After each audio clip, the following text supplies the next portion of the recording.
of the DRC, with Felix Tshisekedi being elected president.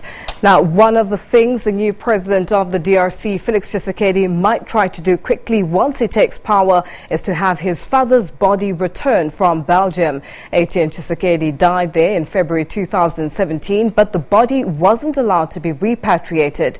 The new leadership will also want to reassess ties with the EU in Brussels after the former government threw out the bloc's ambassador in the run-up to the elections. From Brussels, the SABC's Parrock reports. Felix Tshisekedi may be set to take on the leadership of a vast country, but he may also want to swiftly resolve a family issue. His father, Etienne Tshisekedi, died at the age of 84 in a hospital on the outskirts of the city, and his body has remained in Brussels ever since.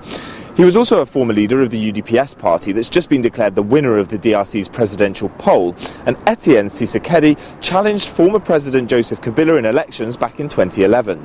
The Tshisekedi family accuses Joseph Kabila of holding up the repatriation of the body because they say he still considered Etienne Tshisekedi a political opponent even after his death. The former DRC government and the family were said to have reached a deal to allow the body to be returned, but it was held up for a number of unclear reasons, meaning the body has remained here in Belgium. The president-elect told the SABC how upset he was about it back in July.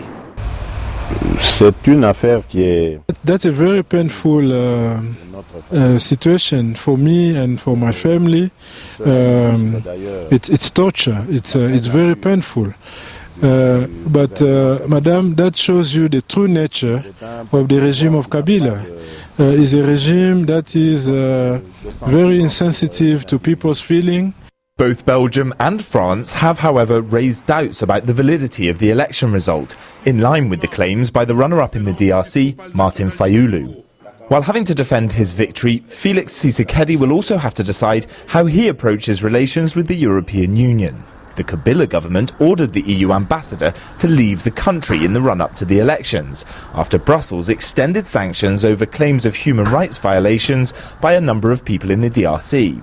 They included the presidential candidate from Joseph Kabila's PPRD party, Emmanuel Ramazani Shadari, who's accused by some of violently suppressing political opposition. Brussels says it's watching the fallout from the election result closely. We call on all political actors in DRC to abstain from any kind of act of violence and allow for the democratic process to continue. Here in Europe, they're watching closely, waiting to see whether opposition suspicions that Felix Tshisekedi has entered a power-sharing pact with former President Joseph Kabila are true. They're also waiting to see the results of the election observation missions, specifically the one organised by the African Union. Parrock, SABC News, Brussels.